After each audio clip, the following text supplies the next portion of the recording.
But everybody's like gold teeth, gray goose, dripping in the bathroom, bloodstains, ball gowns, trash in the hotel room, we don't care. We're driving Cadillacs in our dreams, but everybody's like crystal, Maybach, diamonds on your timepiece, jet planes, islands, tigers on a gold leash, we don't care. We aren't caught up in your love affair. That was my impression of quiet luxury. Thank you. If you're a young woman who has been on TikTok in the past few weeks, you've probably witnessed in real time the coronation of Gen Z's latest it girl, Sofia Richie. She's a socialite, model, and entrepreneur, best known as Lionel Richie's daughter and Nicole Richie's little sister. But on April 22nd, at her wedding in the south of France, Sofia transcended her familial ties and became the face of quiet luxury. In what has been dubbed this year's royal wedding, Sofia Richie took TikTok by storm. Leading up to the event, Sofia, a relatively private figure, even created a TikTok account to share a behind-the-scenes look at the festivities. The wedding took place at Hotel du Cap Eden Rock, a luxury hideaway that rivals that of the Grand Budapest, and the bride was dressed in 3 different custom Chanel looks. The guest list was star-studded with celebrities and socialites like Paris Hilton, and yet the event, meticulously documented by Vogue, was widely deemed the epitome of stealth wealth, quiet luxury, and old money. Sofia's now husband, Elliot Grange, only added to the monetary mystique.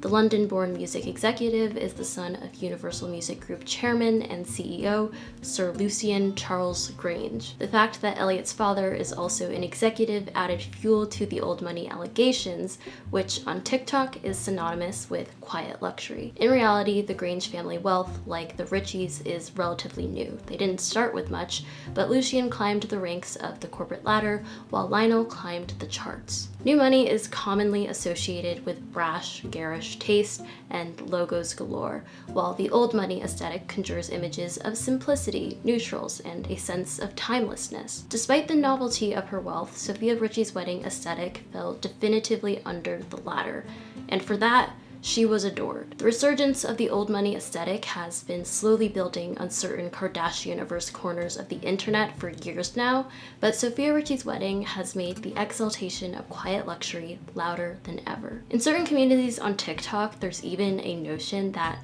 if you dress like you're from old money, you will attract money in the form of a wealthy husband, and Sofia Richie has been used as a prime example of this. Before marrying Elliot Grange, Sofia dated longtime Kardashian associate Scott Disick. People have taken Sofia's change in style as proof of her leveling up in her dating life. Listen, ladies, let's talk about it because we all need to be like Miss Sofia Richie. She went from this to this. I think that Sofia Richie has single-handedly proven to us that being elegant just looks so much better than like this over-the-top Kim K like look. I'm not surprised that Sofia Richie changed her style and backed a billionaire immediately. Clearly, this logic is somewhat flawed because Sofia Richie was already rich before dressing in the stealth wealth aesthetic, so either way, she was probably going to end up with someone from a similar socioeconomic strata. Her new husband, Elliot Grange, isn't even from old money,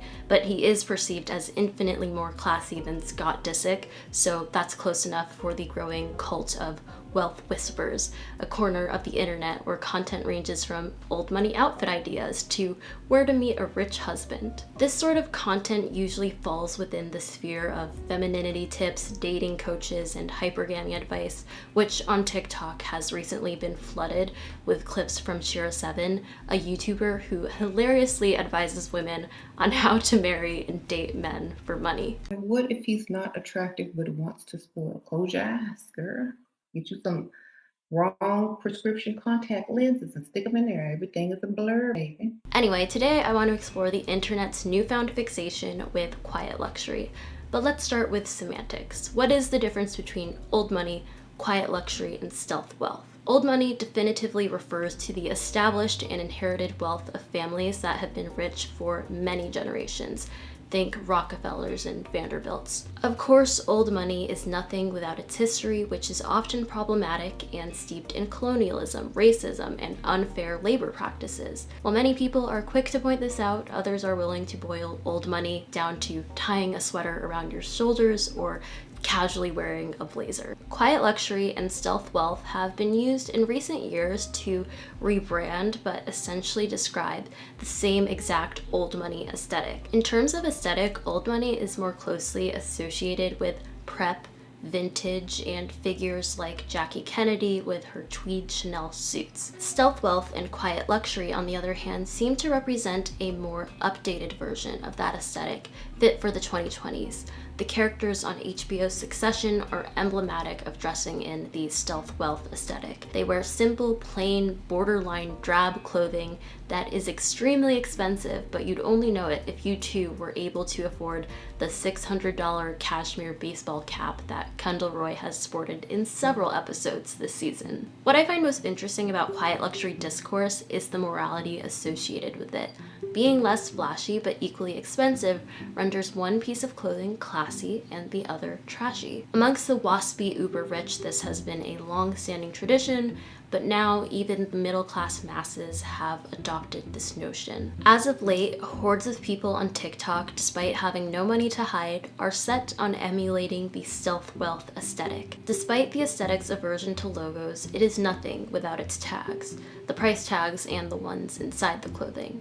The whole point is that it looks plain, but it's extremely expensive. So when one tries to recreate this aesthetic with clothing that is not extremely expensive, it's cosplay at best, not a true representation. But who cares? As long as there's not a super rich person waiting in the wings to call you out on it. So, I hear you've made an enormous faux pas, and everyone's laughing up their sleeves about your date. What? Why? Why? Because she's brought a ludicrously capacious bag. In this now infamous scene from Succession, Tom Wambsgans snarks that Greg's date sticks out like a sore thumb because of her bag, which to the untrained eye is inoffensive, but to high net worth individuals like Tom, it is an assault on the general atmosphere. Tom is especially able to spot plebeians in the presence of prestige because he used to be one of them.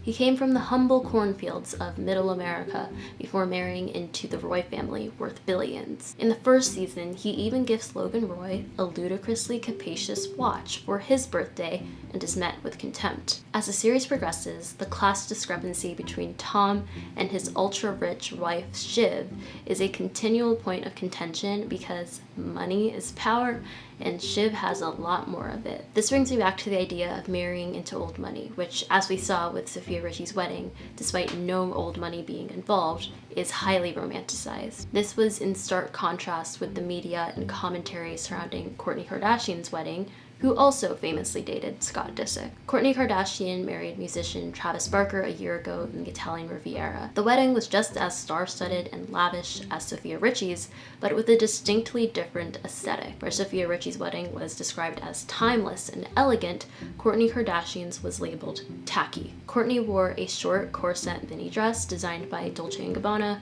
while Sofia wore a high-neck, full-length custom Chanel gown.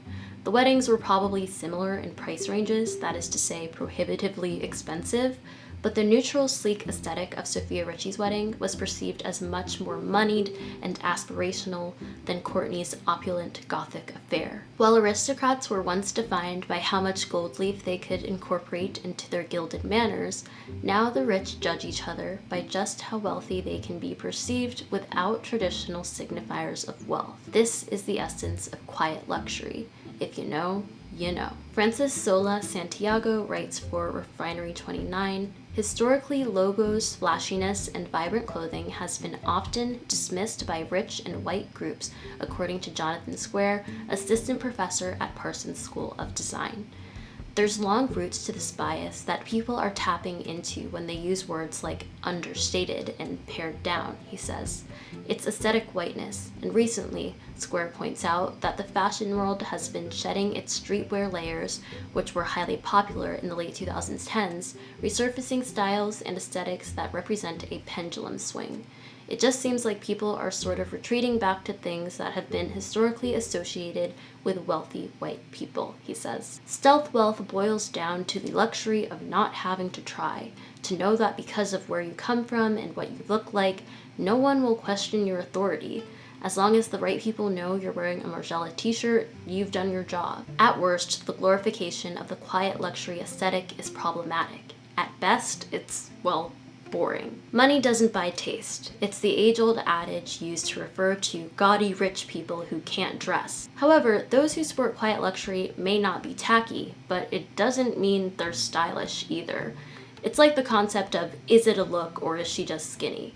We must also ask ourselves, is it a look or are they just rich? Quiet luxury distinctively lacks personal style and limits individuality. It's found in a strict set of colors and cuts: black, beige, white, gray, the occasional hunter green or muted pink, trench coats, turtlenecks, straight-leg jeans, the Row, Loro Piana, Hermes. I'm not trying to be a contrarian and say that these clothes are ugly, they're perfectly fine. However, I think we're giving rich people a little too much credit. If you're choosing from a certain set of high-end brands and neutral colors, no matter how you pair them, the outfit will probably turn out to be just fine. Not groundbreaking, not interesting, but just fine. With all the adoration of quiet luxury, maybe we fail to consider that rich people dress like this because they just don't really care about style. You don't have to prove yourself with logos or make yourself look interesting with color if you have as much money as Mark Zuckerberg or Steve Jobs. Maybe, just maybe, rich people wear boring clothing because they're boring people.